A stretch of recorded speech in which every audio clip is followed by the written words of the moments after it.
So ನಮಸ್ಕಾರ ಶರಣಪ್ಪ ನಮಸ್ತೆ. Sir. First of all thank you for your time. ನಾನು ಕೆಲವೊಂದು ಪ್ರಶ್ನೆ ಕೇಳ್ತೀನಿ, ನಿಮ್ಮಂತ ವೀಕ್ಷಕರಿಗೆ ಹೆಲ್ಪ್ ಆಗುತ್ತೆ, ಕೇಳಬಹುದಾ? ಖಂಡಿತ ಸೊ ಮಿಲಿನಿಯರ್ಸ್ ಗ್ರೂಪ್ ಬರೋ ಮುಂಚೆ ನಿಮ್ಮ ಭಯ ಅಥವಾ ಕನ್ಫ್ಯೂಷನ್ ಟ್ರೇಡಿಂಗ್ ಅಲ್ಲಿ ಏನಾಗಿತ್ತು? ಖಂಡಿತ ಇತ್ತು ಮೇಡಮ್. ಯಾವತ್ತೂ ಅದು ಲಾಸ್ಟ್ ಸೈಡೇ ಟ್ರೇಡ್ ಅಂದರೆ 99%, 95% ರೇಷಿಯೋ ಸಿಬಿ ರಿಜಿಸ್ಟ್ರು ರಿವ್ಯೂ ಪ್ರಕಾರ 95% ಲಾಸ್ ಅಂತಲೇ ಇದೆ. ಅದೇ ಅಂತ ನಾನು ಅಂದ್ಕೊಂಡು ಬಂದಿದ್ದೆ.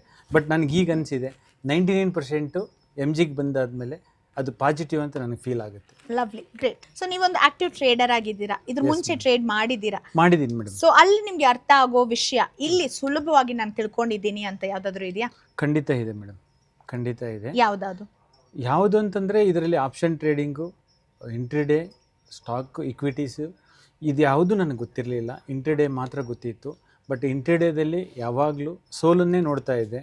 ಬಟ್ ಇವತ್ತು ಆ ಗೆಲುವನ್ನು ತೋರಿಸಿ ಪ್ರೂವ್ ಮಾಡಿದ್ದಾರೆ. ಸೊ ಮುಂಚೆಗೆ ಹೋಲಿಕೆ ಮಾಡಿದ್ರೆ ನಿಮ್ಮ ಕಾನ್ಫಿಡೆನ್ಸ್ ಲೆವೆಲ್ ಎಷ್ಟು ಮಟ್ಟಿಗೆ ಬೆಳೆದಿದೆ? True 100% madam. ಮುಂಚೆ ಎಷ್ಟಿತ್ತು? ಮೇಡಮ್ 20 to 30% ಇತ್ತು.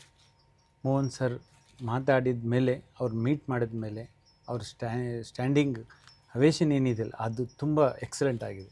ಸೊ 3 ದಿನದಿಂದ ಮೋಹನ್ ಸರ್ನ ನೋಡ್ಕೊಂಡ್ ಬರ್ತಿದ್ದೀರಾ, ಅವ್ರ ಟೀಮ್ನ ಭೇಟಿ ಆಗಿದ್ದೀರಾ. ಟೀಮ್ ಬಗ್ಗೆ, ಮೋಹನ್ ಸರ್ ಬಗ್ಗೆ ಏನಾದರೂ ಹೇಳಕ್ಕೆ ಇಷ್ಟಪಡ್ತೀರಾ? ಮೇಡಮ್, ಮೋಹನ್ ಸರ್ ಬಗ್ಗೆ ಒಂದೇ ಮಾತು, ನನಗೆ ಆಧ್ಯಾತ್ಮ ಗುರು ಅಂತಲೇ ಫೀಲ್ ಮಾಡ್ಕೊಂಡಿದ್ದೀನಿ.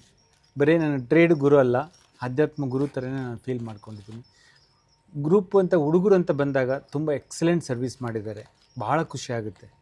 ಸೊ ನಿಮ್ಮಂತೆ ಬಿಗಿನರ್ಸ್ಗೆ ಮಿಲಿನಿಯರ್ಸ್ ಗ್ರೂಪ್ದೇ ವೆಬಿನಾರ್, ಏನಕ್ಕೆ ಮಿಲಿನಿಯರ್ಸ್ ಗ್ರೂಪ್ನೇ ಚೂಸ್ ಮಾಡಬೇಕು ಅಂತ ನಿಮಗೆ? ಮೇಡಮ್, ಬಡತನ ರೇಖೆಯಿಂದ ಶ್ರೀಮಂತದ ಕಡೆ ಹೇಗೆ ಹೋಗ್ಬೇಕಂದ್ರೆ ಇದು ಒಂದು ರೇಖೆಯಿಂದ ಬಂದರೆ ಸಾಕು.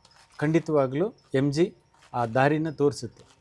Lovely, great, thank you so much.